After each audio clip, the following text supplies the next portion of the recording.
മുല്ലപ്പെരിയാർ വിഷയത്തിൽ വീണ്ടും കേരളത്തിന് തിരിച്ചടി എന്ന് തന്നെ പറയുന്ന ഒരു അവസ്ഥയുണ്ടായിട്ടുണ്ട്. ഞാൻ അതിനെ തിരിച്ചടി എന്ന് പറയില്ല. കേരളത്തിന്റെ വിവരദോഷം, കേരളം ഇതുവരെ ചെയ്ത കാര്യങ്ങളൊക്കെ തന്നെ വെറും വൈകാരികവും യുക്തിരഹിതവും നിയമവിരുദ്ധവുമായിരുന്നു എന്നതുകൊണ്ടാണ് ആ തിരിച്ചടി ഉണ്ടായതെന്ന് കരുതുന്ന ഒരാളാണ് ഞാൻ. ചിലന്തിയാർ എന്ന് പറയുന്ന വട്ടവടയ്ക്കടുത്ത് മുല്ലപ്പെരിയാറിന്റെ ആവാഹ പ്രദേശങ്ങളിൽ ഒരു തടയണ കെട്ടാൻ കേരളം തീരുമാനിക്കുന്നു.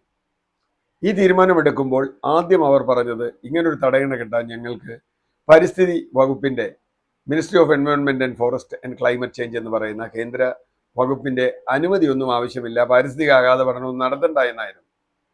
അത് ഹൈക്കോടതിയിലും അത് കഴിഞ്ഞ് സുപ്രീം കോടതിയിൽ നാഷണൽ ഗ്രീൻ ട്രിബ്യൂണലിലും എത്തിക്കഴിഞ്ഞപ്പോൾ കണ്ടത് അത് നാഷണൽ ഗ്രീൻ ട്രിബ്യൂണൽ പറയുന്നത് അത് വേണം എന്നാണ്.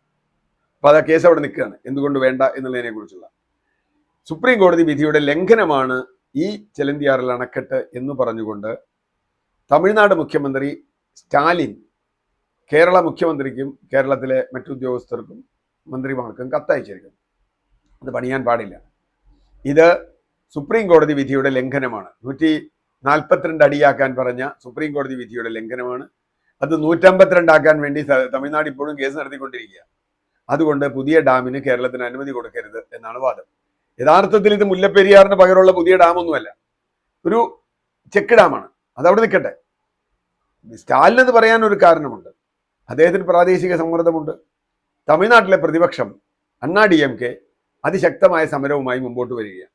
ചിലന്തിയാറിൽ കേരളം അണ കെട്ടുമ്പോൾ തമിഴ്നാടിന് കിട്ടുന്ന വെള്ളം കുറയുമെന്നും അതുവഴി തമിഴ്നാടിന് നഷ്ടമുണ്ടാകുമെന്നും പുതിയ അണക്കെട്ട് നിർമ്മിക്കാനുള്ള കേരളത്തിന്റെ തന്ത്രമാണ് ഇതെന്നും അത് തടയണമെന്നും ആവശ്യപ്പെട്ട് തമിഴ്നാട്ടിൽ ആഭ്യന്തരമായി വലിയ സംഘർഷം ഉണ്ടാകും.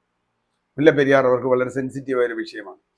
അങ്ങനെ വരുമ്പോൾ കേരള മുഖ്യമന്ത്രിക്ക് ഇതിന് മറുപടി പറയേണ്ടി വരും. കേരളവും തമിഴ്നാടും തമ്മിൽ ഇന്നത്തെ ഒരു രാഷ്ട്രീയ കാലാവസ്ഥയിൽ ഒരു തർക്കമുണ്ടാകുന്നത് ഏറ്റവും കൂടുതൽ ആഗ്രഹിക്കുന്നത് കേന്ദ്ര സർക്കാരായിരിക്കും. അതുകൊണ്ട് തന്നെ കേന്ദ്ര വനം പരിസ്ഥിതി മന്ത്രാലയം ഇതിൽ ഇടപെടുകയും ഇതാകെ കുളമാക്കുകയും ചെയ്യാനുള്ള സാധ്യതയും ഉണ്ട്. വളരെ വളരെ ശാന്തതയോടെ കൈകാര്യം ചെയ്യേണ്ട ഒരു വിഷയമാണ് മുല്ലപ്പെരിയാർ എന്ന് ആദ്യം മുതൽ ചിന്തിക്കുന്ന ഒരാളാണ് ഞാൻ. മുല്ലപ്പെരിയാറിൽ പുതിയ അണക്കെട്ട് എന്നത് കേരളത്തിന് സാധ്യമാകാത്ത കാര്യമാണ് എന്ന് കരുതുന്ന ഒരാളുമാണ്. അതുകൊണ്ട് തന്നെ തമിഴ്നാടുമായി അണക്കെട്ടല്ലാത്ത പരിഹാരം ഉണ്ടാകണം എന്ന് സുപ്രീം കോടതിയിൽ വരെ പോയി ആവശ്യപ്പെട്ട ഒരാളാണ് ഞാൻ. അതിന് കാരണം പുതിയ അണക്കെട്ട് വരാൻ പോകുന്നില്ല. 2011 പുതിയ അണക്കെട്ട് എന്ന് പറഞ്ഞ് കേരളം മുഴുവൻ ബഹളം ഉണ്ടാക്കിയിട്ട് ഇപ്പൊ 13 വർഷം കഴിഞ്ഞു. ഒരു ഇഞ്ച് മുമ്പോട്ട് പോയില്ല, ഒന്നും മുമ്പോട്ട് പോയില്ല. ഇടയ്ക്കിടയ്ക്ക് പരിശോധന നടത്താമെന്നോ പഠനം നടത്താമെന്നൊക്കെ പറയുന്നല്ലാതെ ഒരിക്കലും അതിന് അനുമതി കിട്ടാൻ പോകുന്നില്ല. ചിലന്തിയാറിന് അനുമതി കിട്ടിയില്ലെങ്കിൽ പിന്നെ പുതിയ വലിയ അണക്കെട്ടിന് എവിടെ അനുമതി കിട്ടാൻ?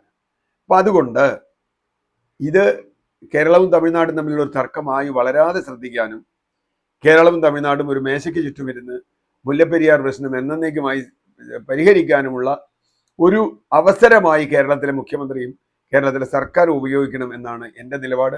ഒരിക്കലും ഒരു തർക്കത്തിന്റെ തലത്തിലേക്ക് ഇത് കൊണ്ടുപോകാൻ പാടില്ല. രാഷ്ട്രീയമായി ഉപയോഗിക്കേണ്ട ഒരു കാര്യവുമല്ല ഇത്.